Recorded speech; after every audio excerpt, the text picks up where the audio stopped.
Welcome to the SpiritWoke Podcast, podcasting from the beautiful city of Stillwater, the birthplace of Minnesota. Are you going through a spiritual awakening? Do you wish to learn more about continued spiritual growth and want to meet others who are on a similar journey? We hope that this podcast and its community can be a meaningful resource for you. The SpiritWoke Podcast welcomes special guests from around the globe who share personal stories of their awakening journey, along with details of spiritual abilities they've developed along the way. So buckle up and get ready for this exciting episode. And now, here's your host, Adam Dins. Friends, welcome back to the SpiritWoke Podcast. Today, we are so fortunate to have Dave Schrader join us to talk about UFOs, aliens, abductions, and myths. You can check out Dave's radio show, Darkness Radio, at darknessradio.com, and you can also find out what Dave's up to on that website and get all the good information that you could possibly need about Mr. Schrader. Dave Schrader is a longtime radio show host that delves deep into the realms of the strange, the fringe, and bizarre in the paranormal field. Dave and co-host Tim Dennis started off with Darkness Radio in 2006, which grew into a widely popular radio show. He became a regular fill-in host for George Noory on Coast to Coast AM, by the way, one of my favorite shows of all time, that is still heard worldwide with millions of listeners. Dave now hosts Midnight in the Desert, formerly hosted by radio legend Art Bell on Dark Matter Digital Network, along with Darkness Radio presents Beyond the Darkness on Podcast One and True Crime on Patreon. Dave co-wrote the book The Other Side, A Teen's Guide to Ghost Hunting and the Paranormal, and was the lead judge on Travel Channel hit miniseries Paranormal Challenge, and has appeared on the Travel Channel's #1 series Ghost Adventures 6 times and Paranormal State on A&E. All some of my favorite shows. I'm sure you've all seen them. And so without further ado, Dave, welcome to the SpiritWoke Podcast. Hey, thank you for having me, Adam. It's a pleasure. It's an honor and a pleasure to have you here. And it turns out that we're both sort of Minnesotans, so that's pretty cool. Sort of Minnesotans. How isn't that kind of like being kind of pregnant? You're either Minnesotan or you're not. Well, I still face that I'm not originally from Minnesota thing, and right. I've been here about 6 years. So some people tell me I've been here long enough to be an official Minnesotan, and others tell me that I still need to earn my stripe. So, well, I moved here when I was 20, and I'm soon to be 52. So after 32 years, I'll consider myself a Minnesotan. Oh, don't you know? Of course. Yeah, sure. We're gonna go out on a boat this weekend and float for a while. So if you want to join us, just bring the hot dish. Oh, that's the only word I know in Minnesotan is oh. Don't you know? That's about it. I guess I haven't earned my full Minnesota wings yet. No, give it another 20 years and you'll be good to go. Excellent. Well, hey, I want to be cognizant of your time, and so let's jump in and talk about tonight's subject matter. Sure. So, Dave, there's been so much in the media lately about UFOs and aliens. And in fact, there's been this big hype, obviously, on Twitter and on social media about this upcoming Area 51 storm. Right. And, I think it's because, not I think, but people want to know if aliens really do exist. So, Dave, what's your perspective and experience with extraterrestrials? Do you believe? You know what? The problem I have is defining what these beings are and where they're from. I vacillate through the years, with and kind of grapple with the concept of what they are. I have seen craft do incredible things that make no sense. I've seen for lack of a better term, thing in the sky over Trout Lake, Washington at the Assetti Ranch. That we actually ended up talking about on the episode of Paranormal State I did back in, I think, like 2007, 2008, in an episode called First Contact. And I still can't wrap my head around it, 12 years later, what it was I saw. I was at this place in Trout Lake, Washington. I'd heard about it on actually Coast to Coast. And the gentleman that ran it, James Gilliland, made a pretty bold claim that if you showed up on a clear night, you had a 90 to 95% chance of seeing activity over his property. Well, out of being a radio show host and an investigator, that's kind of like being told the ghost of Elvis walks into Dunkin' Donuts every day at 3 and then you don't go check it out. Right. 90 to 95% chance of seeing things. I showed up and I was there, I think 3 or 4 nights and saw weird things every night. But the final night really just took the cake. We had spent so much time looking at this dormant volcano while we were there. I actually went out in the field, turned around and looked behind us to see, well, there's a whole part of the sky nobody's paying attention to, and that's what's going on behind us. What are we missing over here? And after standing out there for, I don't know, hour and a half, I saw this thing kind of flutter between, and it's so weird to explain. It came out from behind a grove of pine trees and fluttered as it was sailing through the sky. It moved like a stingray. If you've ever seen a manta or a stingray swim, it did this kind of butterfly wing look as it was moving its way across the sky, and it glowed blue, kind of like that weird blue color you see in like an ice pack. Yeah. And it wasn't lighting up or illuminating the area, but it was self-contained, glowing. And it fluttered across the sky behind another set of pine trees and vanished. It looked so weird. I mean, it looked like a bad 1980s movie video special effects. I started running towards it, grabbing rocks and throwing them towards the trees because I half expected to hear brrr, thinking he had a screen back there and that he was projecting something on a screen. Oh. And I finally got to the area and there was nothing there. And I just, in total astonishment, walked back shaking my head, unable to even wrap my head around what it was I saw. And James Gilliland, the gentleman that runs the ranch, looked at me and he said, "So what happened?" And I explained to him. I said, "I saw this thing." And he got this big smile on his face. He said, "What you saw is a half living, half mechanical craft. It's a biological craft. It's how they get between dimensions." And now I saw this thing and I looked at him like, "How high are you? And when did I get, why did I get passed over for a puff?" And he just, kind of smiled and assured me that's just one of the different craft that they see over the property. And I still have no explanation for what it was I saw. So was it an alien because it was half living, half machine? Was it just the craft? I don't really know how to explain it. Do I think I have seen aliens? No. But I will say that on my last night there, I was awoken. I had stayed in the Trout Lake motel. There was only one little motel in town. And I had fallen asleep and I woke up to the sound of footsteps running in my room. And then I heard my door slam, which was extremely unnerving because I'm paranoid at hotels. And when I walk in, I lock the door and then I either put on the chain or I arm bar the door so that nobody can get in.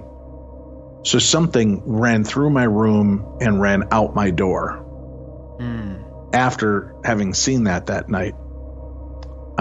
James claims that he has alien visitors visit him all the time. And he told me, now that they know you're watching, don't be surprised if they try to make communication. Now that they know you're looking, they're going to be looking at you. So that was probably the most profound of all the things that happened. Now, can I say I wasn't kind of half asleep, half awake, and that might have been just kind of a hypnagogic, hypnopompic experience where it was part of a dream, self-projected into live form, so I thought it was happening? I don't know. And I'm talking about the running across the room and the door slamming. When I got to the door was shut and arm barred and locked, so it makes no sense to what I heard. So that was probably one of the most profound things I've ever had happen that night and that whole weekend. And then we even went back there to film the episode of Paranormal State. I've been there 3 or 4 times, and I don't think I've ever been let down with high strangeness over that property. When you saw the craft, if that's what it was, behind the trees, how far away were you from the trees? Was it a pretty far distance? I'd say probably about a good 150 yards. Okay. And was the craft like far behind the trees, or did it just kind of rise up above?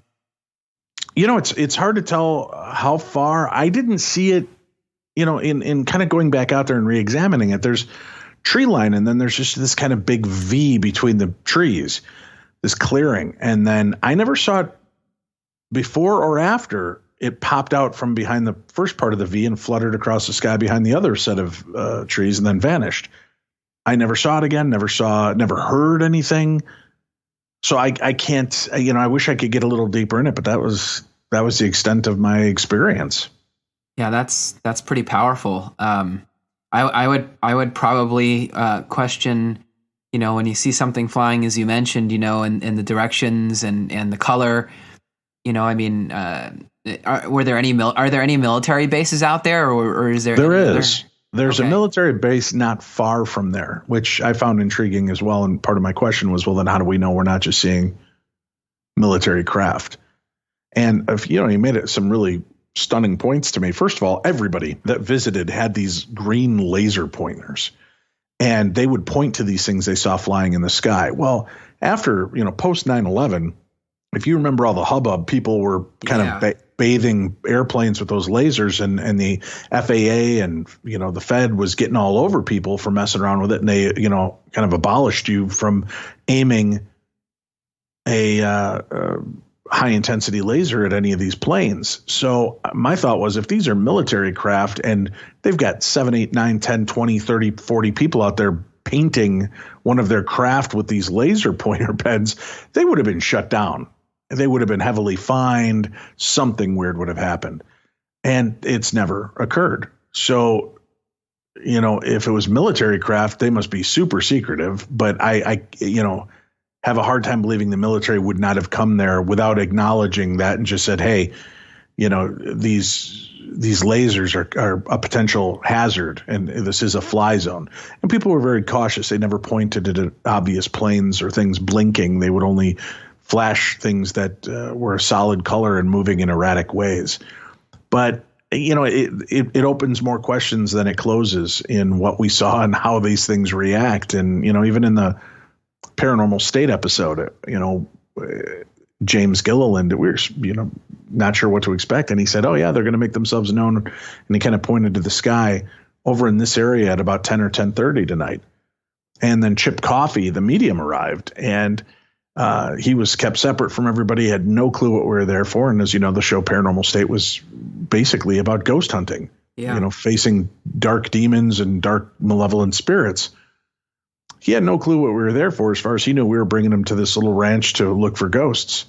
We brought him out on the property. He was walking around. He goes, there's a lot of crazy energy here. There's this, and all of a sudden he just stops and he looks right up at the point in the sky where James Gilliland pointed and said, we're going to see something in the sky tonight right there. And sure enough, around 10:30 that night, we saw this light come across the sky, and then it stopped. And we painted it up with the laser pointer, and all of a sudden it went from this grain of rice to, I'd say, maybe the size of a dime in light, that drastic difference, and it flashed us and then took off like a bat out of hell. Wow. So I can't wrap my head around, like I said, any of the experiences I've seen there. It's really kind of amazing. So is it military? I'm not sure. Are they extraterrestrial from outside of our planet? I can't be sure. I'm not certain that there aren't, for lack of a better term, tribes of these beings that exist here on Earth and maybe always have. And we're coexisting with them without understanding what it is and assuming that they're from somewhere else when they may be from here as well. That's really interesting. I've never heard that take on aliens, and frankly, growing up, I was always a big fan of Coast to Coast AM, and I mean, even even after my college years and military years, when I'd take for years I would drive between California and Arizona and do so late at night, and I just listen to Coast and the different accounts of UFO sightings or alien abductions or all that stuff. And I've always been so fascinated by the topic, but I've never really heard that. I've definitely heard the theory that aliens are, they've come from another planet, if you will, or galaxy, and they have worked out deals with the government that allows them to share bases, and I mean, I'm sure you've heard all that stuff too. Right. But I that's such a fascinating like theory that it. So well, look, you've got, volcanoes are claimed to be these hidden bases. The ocean, people see USOs, unidentified submersible objects that will track behind boats and nuclear vessels, and they're huge. They'll see these large rings of light under the water that will stalk some of these vessels. And I've spoken to military personnel that have physically seen them and then watched them launch out of the water. So again, maybe they've always been here. They just are able to live in more extreme environments, and they live under the sea and live inside dormant volcanoes because they know that's places humans most likely are not going to go, and especially not to the depths to where they can hide.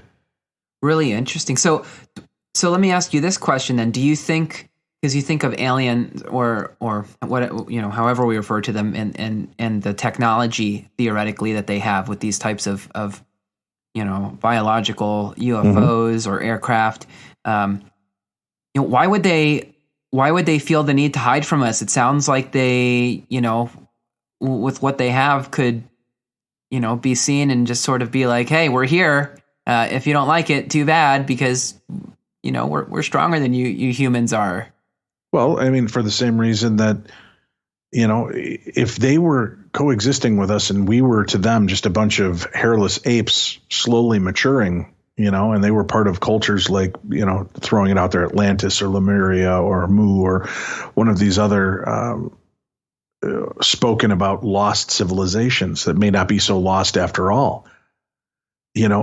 It could have been that in trying to interact with us, we were put off by the way they look. We were put off by the way that they present themselves. So they decided not to harass us.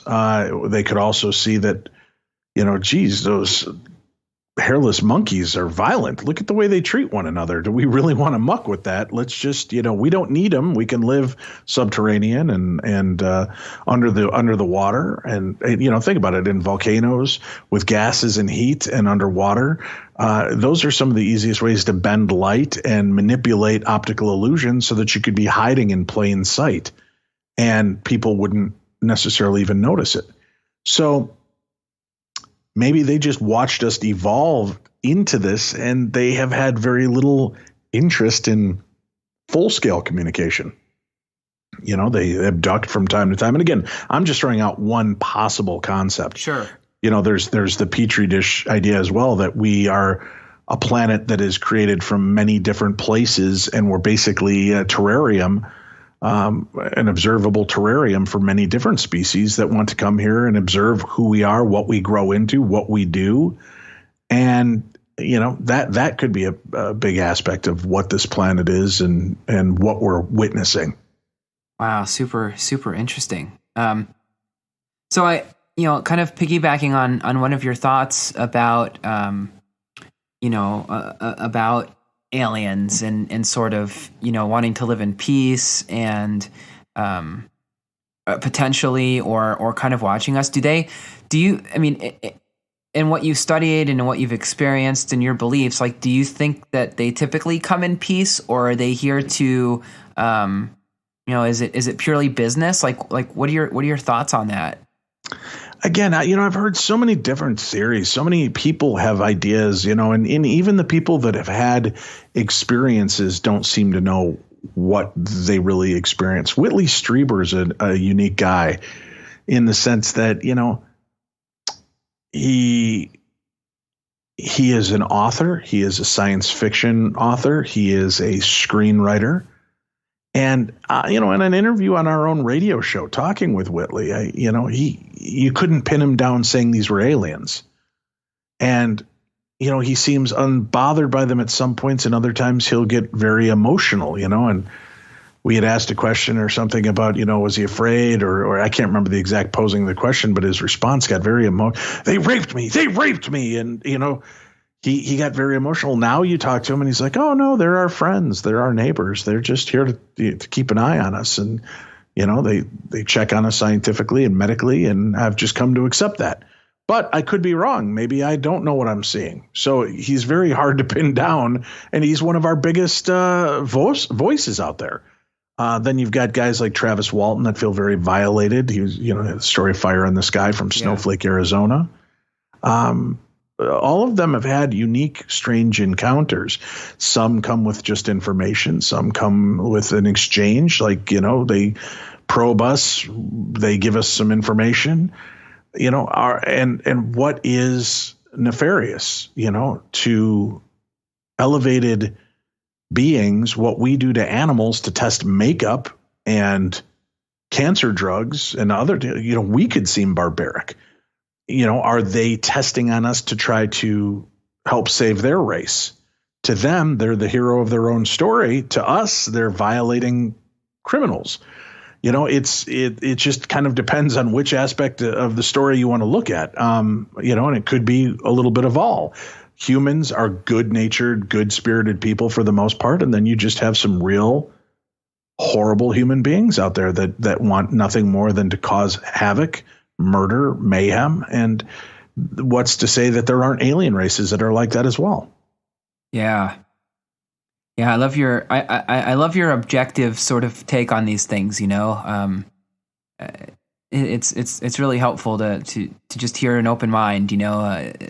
Well, I'm always perplexed by the people that claim definitively this is what it is, because I think that in some of those instances, those people have been proven wrong, or they've even been given wrong information, and they'll be the first to admit it. These ones that are so enlightened and in contact with the alien races will be told something big is going to happen here. Share this news, share the good news of this or whatever. And some of the information plays out, some of it doesn't, which always leaves that plausible deniability so that people don't necessarily always take experiencers very seriously, because, there's a good chance they're either completely crazy or the aliens are manipulating us and them so that some of the information will be right, some of it won't. So that, there's always the question of what is really going on. Right now there's this kind of tree huggery thing going on with, aliens, they want what's best for us. And as soon as we get our act together, they'll make their presence known. And to me, that sounds like garbage. Because if they've been watching us long enough, if they're waiting for us to get our act together and treat each other well, they're never going to interact with our species. Our species is a warring, violent, ignorant species of creature, and we're not to be trusted.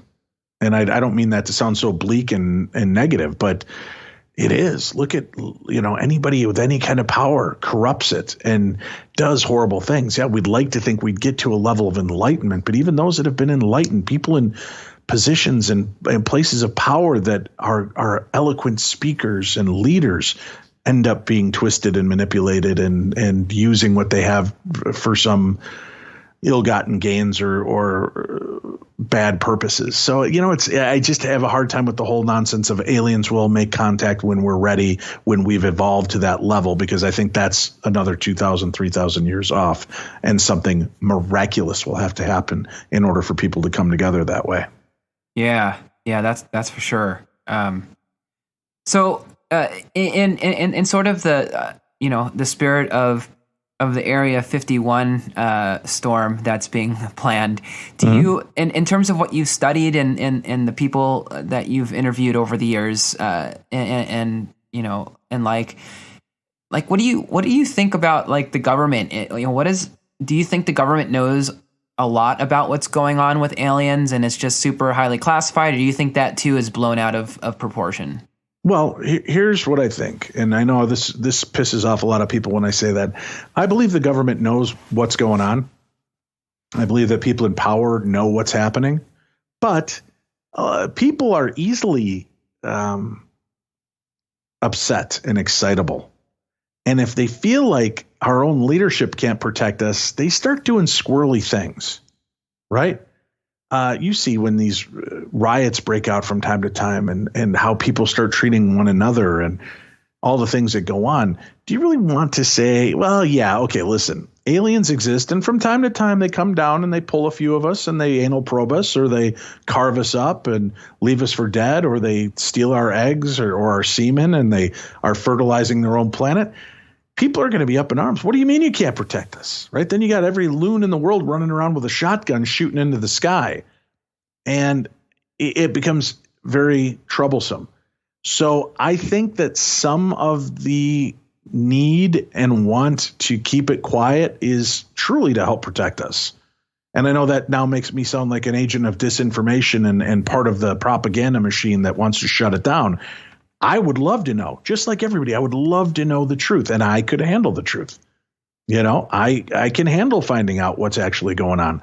But there are a lot of people that will react very poorly and do stupid things in the name of fear. So we've also painted ourselves into a corner through history with saying that these things do not exist. If we come forward now, and I've mentioned this on our show numerous times, if disclosure were to happen, I believe it would be something that they would say, all right, look, the Tic Tac UFOs from a few years ago, we've explored this deeper. We do feel we can come forward now and say that we believe these are extraterrestrial in origin. And then going forward, I think they would adopt a policy of believing in aliens. Do I believe that they'd ever go back and start retrofitting that conversation and say, well, yeah, we believe Roswell and Rendlesham and any of these others are also UFO encounters? I don't think they'll ever do that, because that's a can of worms they cannot afford to open, because once they do that, we will not trust them. People don't trust their government already. How much worse is it going to be once they've admitted a massive lie to us? Yeah. So they've painted themselves into a corner, and we've helped them paint themselves into a corner, because on the whole, we don't react well to change. Yeah, that's true. And you know, one of the other interesting theories I've heard about it, and on Coast to Coast AM actually many years ago, was that, you know, you think about people and the various religious beliefs that they have, you know, Christians with Jesus and you know, just across the board. And if if the government came out and admitted that there were aliens or, you know, extraterrestrials, you know, what would that do to people's en masse, you know, spiritual beliefs? Like, you know, some obviously would go, well, yeah, duh, like we don't think that we're the only ones here, you know, the real life in the universe. There's got to be more. But I think, you know, the point was, for the most part, that completely goes against what people believe from a religious perspective, and think of the chaos that would happen if people's religious beliefs were sort of like shredded with the fact that they're aliens.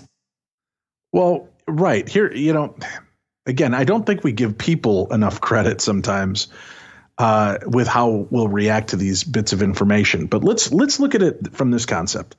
Let's look at it as though the Bible is true and Christianity is I'm just throwing this out there as a what if, is the most probable religious belief system out there.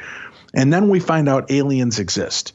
Well, you know, it very easily could be said, listen, God, the disciples, the different leaders of our churches protected us because, listen, it was hard enough to grasp a concept of an invisible, omnipotent energy that dictates life on this planet. We didn't want to pollute things with, he's also doing it everywhere else. So I can understand them narrowing and limiting that scope to, let's just focus about here, because, you know, that's a lot of the message even from the Bible. Don't worry about the past. Don't worry about the future. Worry about the now, the here and now. It's a gift. This is the present. Be a part of it.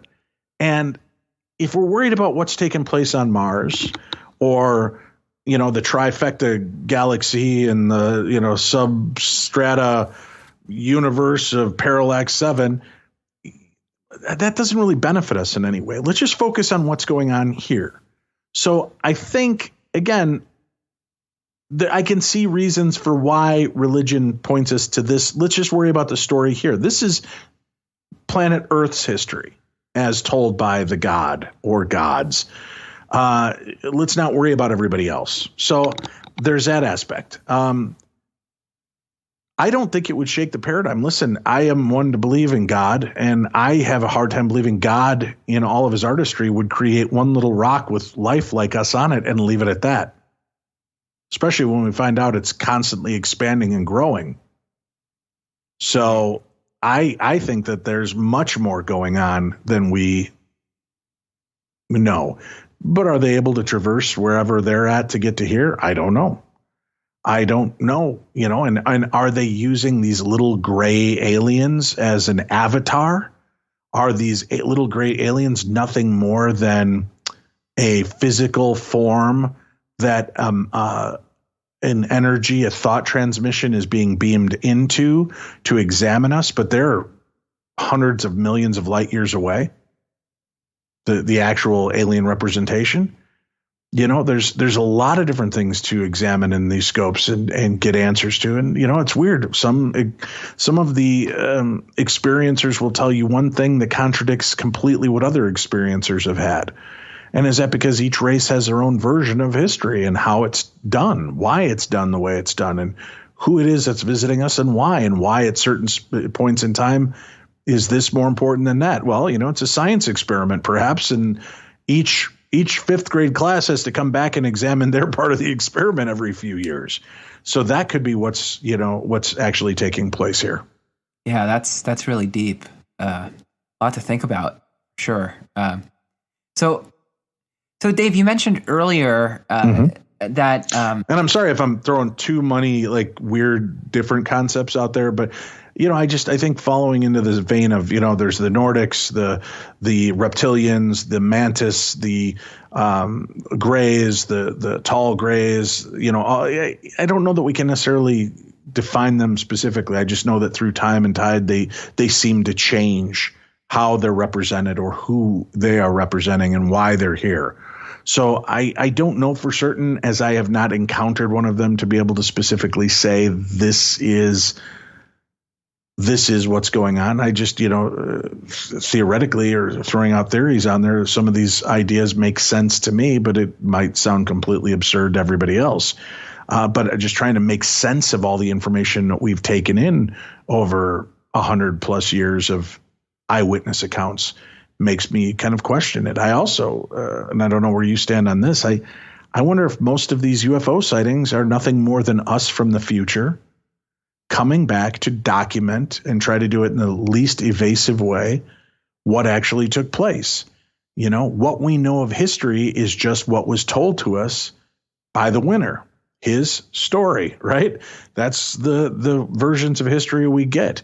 Well, what if in 2222 we finally figured out the basics of time travel, but we can't go back and interact, but what we can go is climb in a craft, zip back to, 1985 and watch Reagan and Gorbachev, and zip to 1998 and see the death of Pope John Paul II, and zip to 2001 and watch the falling of the World Trade Centers.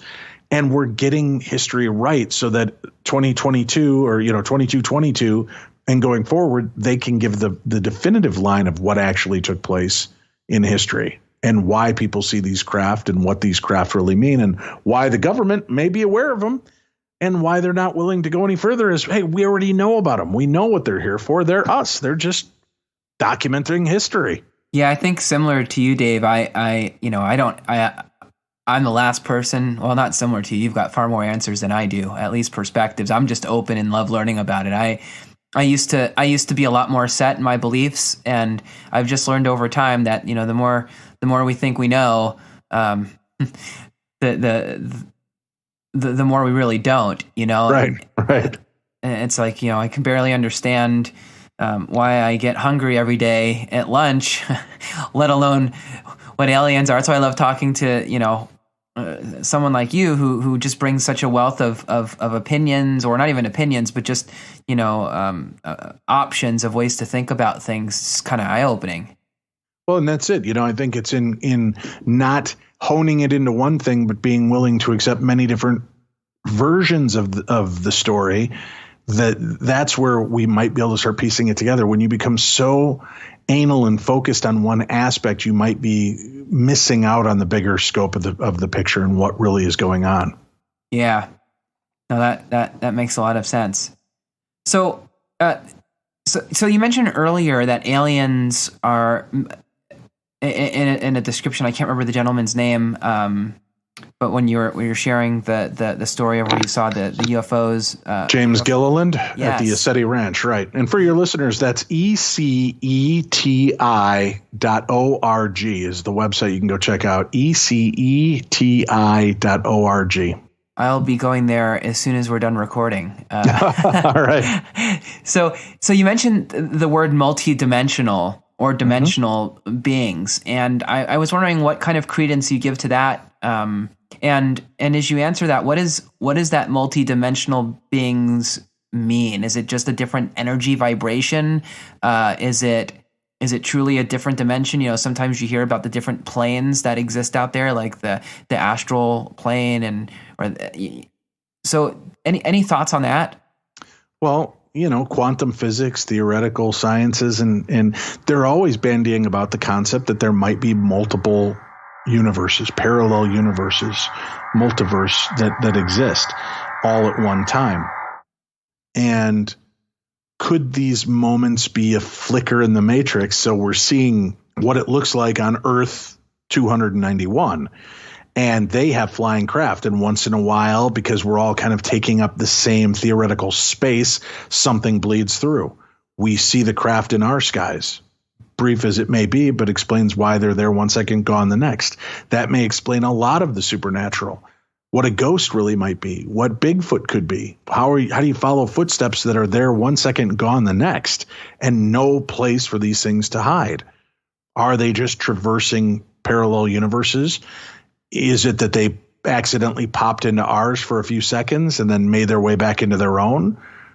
You know, I think those are some exciting aspects to look at in the quantum entanglement theory of, you know, how we're all really connected to one another and all of these different possibilities, and they all collide together. Yeah, that's super fascinating. I really do believe in that. That's one thing I strongly do believe in, that interconnectedness that we all have, and you know. It is really cool to think that, although when you think about them, you know, kind of appearing, or as you hear, if you believe the accounts of people who, you know, they say the aircraft follow them and then abduct them later, right? Like, it almost seems to some extent that they have some ability to control that. If it is a multidimensional aspect, that they're able to control, you know, when they appear and how long they're here and what they do while they're here.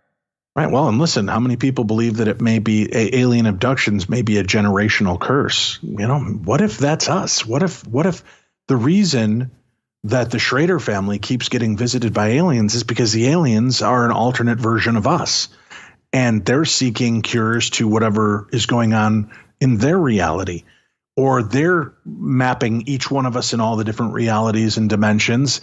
You know, that could be why some families are more connected than others where it comes to alien abductions, repeatedly and generationally. Yeah, that's really super interesting.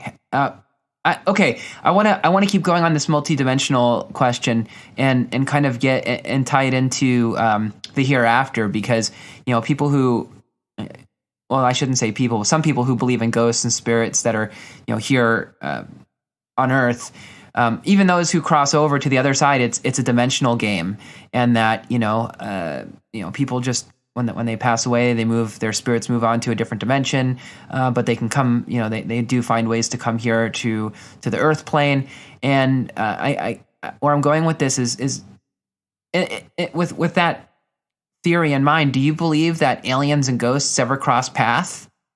Sure. Look, I mean, maybe what we're experiencing isn't ghosts. The things that go bump in the night might just be cloaked aliens, right? With the ability to mimic voices in order to try to throw us off so that, oh, you know, honey, was that you? Yeah. Oh, okay. That's just my wife downstairs. My wife may actually be in the basement, not in the dining room. And the voice I heard was one of the aliens, and they're letting me get a false sense of security. You know, people wake up and they see these beings surrounding their beds. You know, are these ghosts? Are they aliens? Are the ghosts that we experience truly aliens that are watching over us?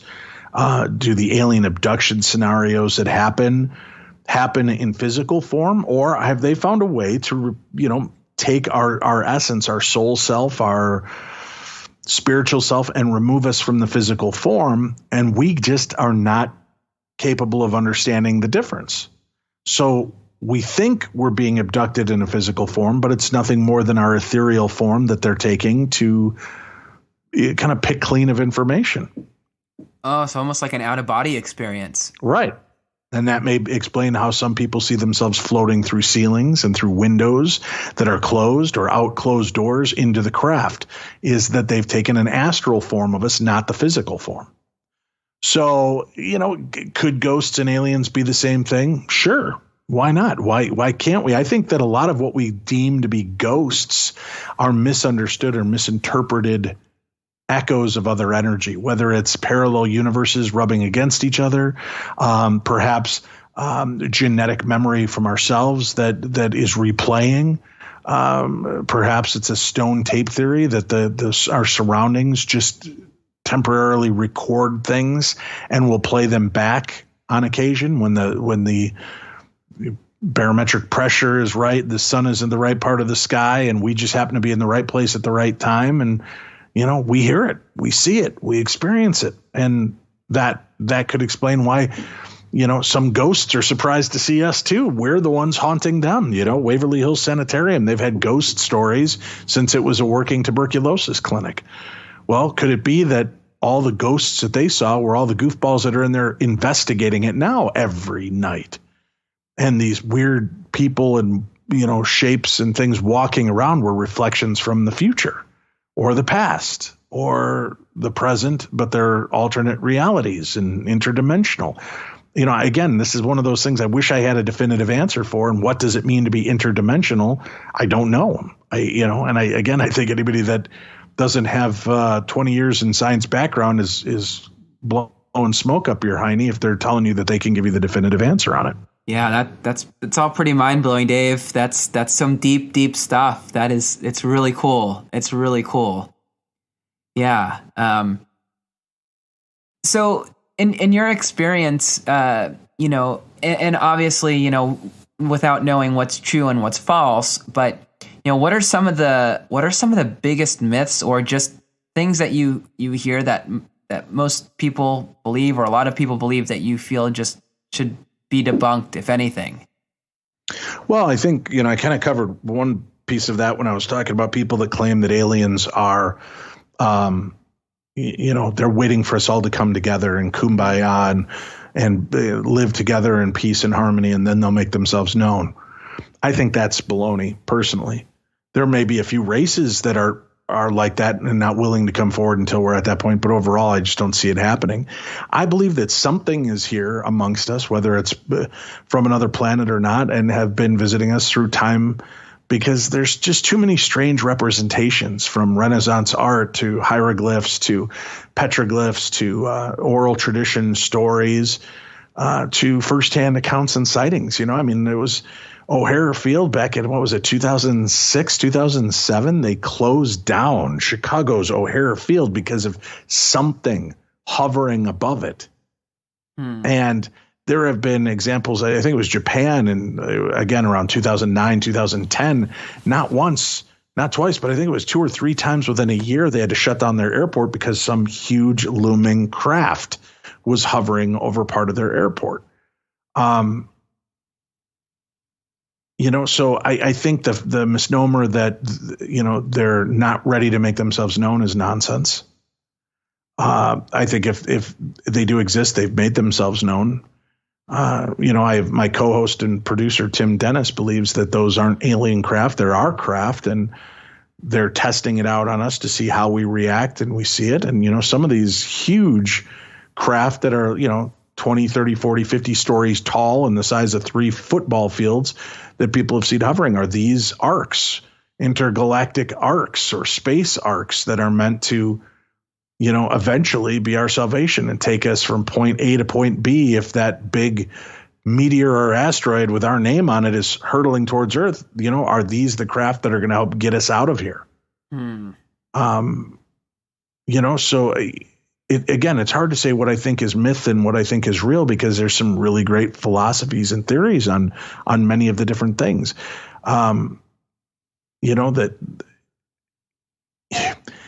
Here's another interesting deal. You've got Seth Shostak, who's out there listening, listening and looking for messages from outer space. Paranormal investigators will tell you that they have gathered electronic voice phenomena from all around the world of some voice calling to Seth. Are they referring to Seth Shostak? Is it closer than out in space? He just has the antenna pointed in the wrong direction. It makes you wonder, what exactly is it that we're dealing with, and where are these messages coming from? Yeah. But, listen, there are some remarkable cases, as I've mentioned, Betty and Barney Hill, just their wealth of information and knowledge, things that they were able to give that we had no knowledge of and was only corroborated years later. So how did they know these things? How did they see these things if they weren't given this information? Travis Walton, here's another guy, a lumberjack out in the woods with his buddies, gets beamed aboard some craft. His buddies take heat for days. They were being questioned by police thinking that they murdered Travis. If this was an elaborate hoax, wouldn't somebody crack and go, listen, no, we didn't murder him. You don't have to keep going up there. We're just pulling a joke. He'll be back on Friday, and we concocted this crazy story. But there were 5 or 6 of them. Each one has passed numerous, and you heard me right, numerous polygraph tests without any question, over and over and over. And the guy has stuck to his story, and it's pretty remarkable. And when you talk to him, you can see it in his eyes. He goes back to that moment of having those experiences. Betty Andreas and Luca had phenomenal experiences and crazy stories. Whitley Strieber. Those are just some of the more well-known cases. But, then you've got military personnel. Look at the pictures from Roswell. You've got Jesse Marcel Sr. kneeling on the ground, holding up a piece of tinfoil and balsa wood, and on his face it looks like, oh, just screw me, shoot me now. This is obviously not what we saw. And again, am I transposing my own thoughts on him? Possibly, but just looking at him, and the fact that he was somebody high up, he had a big clearance in the military. You don't make a mistake between a flying saucer that crashed and a weather balloon. You don't make those kind of mistakes. Those kind of mistakes knock you down to, buck private again. They don't keep you elevating in your career. What keeps you elevating in your career is your willingness and ability to shut up and hide. And that's what he did for a long time. And Jesse Marcel Jr. saw parts of the craft that his father brought back. There are just too many eyewitnesses that saw too many things to make me believe that it was just Project Mogul. And to me, those are some of the points that I think people need to remember. But then I've talked to guys like, his name is Greg Lawson, and love the guy, and he's hyper intelligent, and he's military and police, and he loves UFOs, loves the whole concept, but he can punch holes through a lot of Roswell stories. It's interesting how these people came forward at this point in history, and that they shared this. Where was this information back then? What were they being told? Why didn't they? And why did this information only come forward after this person died? It's so easy to hide behind, we were protecting them. Well, or did you want to cash in on it and sell your story? Yeah. So there are different aspects of that, but you've got military from Rendlesham Forest that saw things. You've got just too many people at too many times witnessing too many things, too many obscure references in history of strange light and craft in the sky. At times there should not have been strange craft in the sky because there were no flying craft.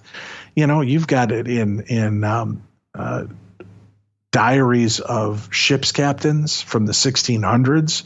You've got it in many different people's memories of having happened. You've got astronauts who will tell you, without being too definitive, that, I believe we're not alone.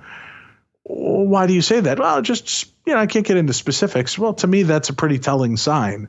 for the guys that are the best of the best. And, when they see something up there and they have to switch radio frequencies to continue the conversation on a secure line, why? And then you have your skeptics saying, well, they just mistook. And, the craft that they saw flying 200 yards from them was just one of their afterburner jet packs or whatever. You mean to tell me one of the best, an astronaut, somebody we trusted with billions of dollars, he can't tell the difference from an alien craft or an unidentified craft and part of our own payload? That doesn't seem right either, does it? No, not at all. Not at all. So, wow. Yeah. I mean, so like I said, I could play devil's advocate on both and probably make a pretty compelling argument for there not being aliens, and then make a pretty good compelling argument for there being aliens. And that's what makes it such a fascinating field, because there are some logical ways to look at it from both sides. And I can see why the government would hide it from us. Does that mean I'm a bad guy because I understand why, or just a realist because I understand why they would hide it from us? Sure. I mean, you see the inherent problems, don't you? If Adam, if they came forward and told us this, how people would react, and it wouldn't be favorable. Oh, I completely get it, and everyone wants answers until they get them, right? I mean, right. It's like what theoretically what would happen with this storm, right? If they run into Area 51, the million or however many of them there are, and they find what they're looking for, then what? I don't know. Well, and you know what a lot of people are forgetting, and there's an article out right now. The guy that started that did it as a joke. He put on there, it was meant to be kind of a creative, funny meme and a strange little deal. Even, in his little blog posting, he's like, let's do the Naruto run. They won't be able to shoot us because of that. And, he's referring to an obscure anime concept. And he also stated on the bottom of it, this is obviously a joke, So the 1.5 million people, I think a lot of them are just having fun with it because it's funny. It's intriguing. Yeah. Do we want to know? Sure. Will people storm it? No. I don't believe for an instant, if September 19th rolls around or whatever the date was they picked, that you're going to see 1.5 million people descend on Nevada and try to storm Area 51. I don't think it'll happen at all. Yeah, I don't know that there's going to be 1 million. I think there's going to be some contingent that shows up, but I probably a very small contingent. But my point was more or less like if that were, let's just the people who do show up, the ones who do want the answers. I mean, what if they did? What if they did find what they were looking for? We all want answers, and then when we find the answers, what happens then? I think it'd be hard enough for those of us who are open-minded enough to think that this could be reality, where so much of society is just, they're so stuck in their beliefs. Even hearing that, oh, hey, we're changing our tune, and whether it be the government or religious leaders, and saying, hey, but we were wrong, but here's what we found. It's like a, that's a mind. I don't want to use the F word here, but it's a huge paradigm shift for a lot of people. And what does that mean? How does life go back to, how it was before you knew that stuff? Right. Well, here's the deal. We're learning stuff all the time, and we realize that conspiracies are taking place around us and these things. How do we live with it? We just move on with it. There's nothing we can do about it. And listen, if you're really that intrigued, don't do something stupid like storm Area 51. Get together with one of these groups that communicates with them. Put yourself in the crosshairs. When I heard that there was a 90 to 95% chance of seeing something over a SETI ranch, I went to witness it, and I've seen things. That's good for me. Yeah. Go with a bunch of like-minded individuals in a safe environment. Be a part of calling something down. Be a part of doing it that way, instead of storming a government facility, which, they will eradicate you. And it makes, or by the time, you don't think that by the time September 19th rolls around, they're not going to have cleared out all the good shit anyway? Yeah, that's a good point. That's a good point. That's way too much lead time. Let them in. Let them in. We've already hidden everything. Go ahead. Check it out. There's nothing here. Nothing to see, folks. Keep moving. Yeah. And even if they let you into the military installation, is it really there, or is that just the doorway to the alien installation, which is 2 miles down the road in a volcano, an underground volcano that you don't have access to? So, I don't know. Yeah, people want to know. We all want to know the truth. And like Jack Nicholson said in All the Right Men or whatever the hell that movie was, you can't handle the truth. We can't probably handle the truth. And if we can handle the truth, okay, now what? Now there's aliens. What do you want to do about it? They still don't want to come down here and hang out with us on a normal basis. They're really just up for a good old-fashioned weekend anal probing of a couple of hillbillies at the time, or they want to vivisect our cows' vaginas and eyeballs.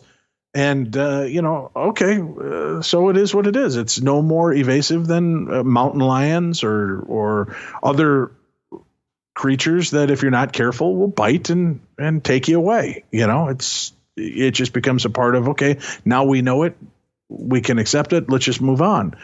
But there are ways to try to communicate. There are places to go where this is what they do, and they have experiences, and they do it in meditative forms, and they do it in physical forms, and they witness things in the sky, and there's places to go witness this stuff. Go find it. Do it. Put yourself into history. Become a part of it. Don't be passive, waiting for it to come beam you up.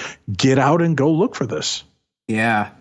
Yeah, absolutely. And I know for those who are interested in doing that, and I don't know, Dave, if you have any experience with this, but out in Sedona, they have some really cool tours in the evening where they take you out to the top of rocks and you put some night vision goggles on and you stare out. And I haven't had the opportunity to do it yet, but met quite a people in Sedona who have, and they swear they see stuff. Right. Well, so, when I filmed an episode of Ghost Adventures like 3 years ago called The Stardust Ranch. You could probably find the episode online or on demand. I've seen it. And I went with the cast of Ghost Adventures because there was all kinds of phenomena. They were seeing cryptid creatures, they were seeing aliens, ghosts, demonic manifestations. They believe that his wife was being either molested by succubus or incubus or aliens. And at one point, across the way on this mountaintop where they've seen these lights, they offered to let me go up there. I went up there by myself and I turned in my phone and turned in my walkie-talkie and said, yeah, I want to come up here. And they're like, are you nuts? I'm like, no, if they know I can call for help, they're never going to make themselves known. Yeah. And while I was there, I had night vision video goggles that allowed me to see the sky. And I saw a craft fly across the sky and I caught it on video. I also heard something walking around one of the outside cameras, but I could not physically see it. But I could hear the footsteps crunching on the rocks. So there was something out there, something unseen. So, fascinating stuff, interesting. But again, I love to just put myself into it. That's why, I've been doing darkness radio and Beyond the Darkness for almost 14 years now. Now we're on every Saturday and Sunday. I do Midnight in the Desert, which is a paranormal themed and anomalous themed radio show Monday through Friday. It's because I love to explore these things, and I have a really cool deal from a little kid that grew up in Medina, Illinois, who always wanted to do radio. I got to do Coast to Coast AM, which was started by Art Bell. And I was a fill-in host on that for 5 years. And then I was asked to become the replacement host on Midnight in the Desert after Art Bell passed away. And, I'm the only person that got to host both of his programs, Coast to Coast, his first program, and Midnight in the Desert, his final program. So to me, it's been a pretty good life getting a chance to do this and examine these strange, bizarre concepts with listeners and experts from all around the world. And I'm constantly learning or having my eyes opened to a new way of looking at things. Yeah, that's quite the life and experience you've had. I think those of us who are sort of amateurs at this, granted, SpiritWoke Podcast isn't as much focused on aliens and UFOs and that type of supernatural type of conversation. It's people like you inspire us because you're living your dream, and many of us have dreams to explore those areas where there are unanswered questions, and it's a beautiful thing to see what you've done with your life. It's incredible. Well, thank you. Thank you. And we try to make the best of what we've got and the ears that we get that tune in and share our stories. And we take it beyond just talking about the paranormal, but talking about our own lives and the experiences we've had and struggles and high points and low points. And it's, it's always been a part of who we are and who we hope to maintain to be until they pry this microphone from my cold, dead hands. Yeah, no, absolutely. Absolutely. Well, hey, Dave, I know we're coming up here on an hour already. The time just flew by, and I want to be conscious of your time. So, before we go, is there? I know you plugged your shows. Do you want to anything else you want to plug? You want to remind people again where to find you and all that good stuff? A couple of cool things. Again, darknessradio.com is the best way to find us. darknessradio.com. And that gives you information about all the shows I'm a part of. If you are a Droid user, go to your Google Play Store and there's a free app called Darkness Radio. It's got my skull with the microphone. You can get the free app there. It'll give you access to listen to our free shows, and you can subscribe to our pay shows if you'd like. True Crime Tuesday, the archives of our Beyond the Darkness and Midnight in the Desert. There's also some other great programming on there that you can check out for yourself. We've got one for iPhone, which will be coming out in the next few weeks. So if you're an iPhone user, go check for the Darkness Radio app as well on the iTunes store, and you'll be able to find it. Just keep checking our site. And, if you want to get out and meet me or hear some of these great speakers that I've had on our radio show, go check out our website at darknessradio.com and click on the events tab, and that'll take you in, and you can see all the cool places I'm going to be this year. And I encourage you to come on out and introduce yourself to me and get a chance to meet me and meet all of the other great speakers that we do these live events with.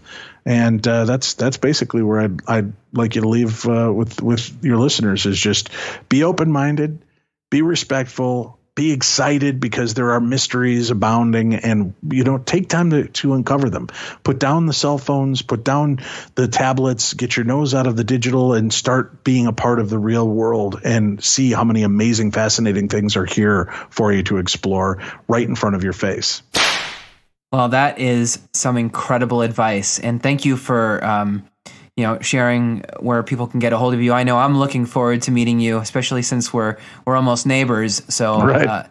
I definitely plan on hitting up an event or two that you'll be at here in Minnesota. And I'll mention too, I just got done filming a TV series for Travel Channel.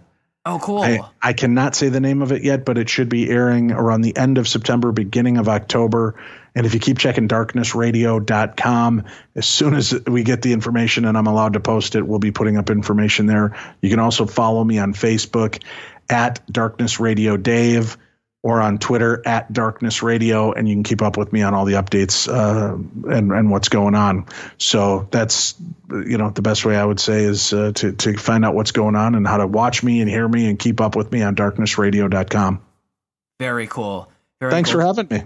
Dave, I can't thank you enough. This has been such a phenomenal episode. I feel like I need to go back and listen to this about 10 or 11 times to absorb all of what you've said, and I want to take notes and a lot of cases to go back and read. And for those listening in, I encourage you to do the same. There's just so much good information that Dave shared with us today. So much gratitude to you, and we look forward to you being launched live. And so we'll have a page where this podcast will live on our website, and we'll put links on that page to where you guys can find all about Dave, and links to the new show that's about to launch as well. So that being said, Dave, again, thank you so much for being part of the SpiritWoke Podcast. Thank you, Adam. It's been an honor.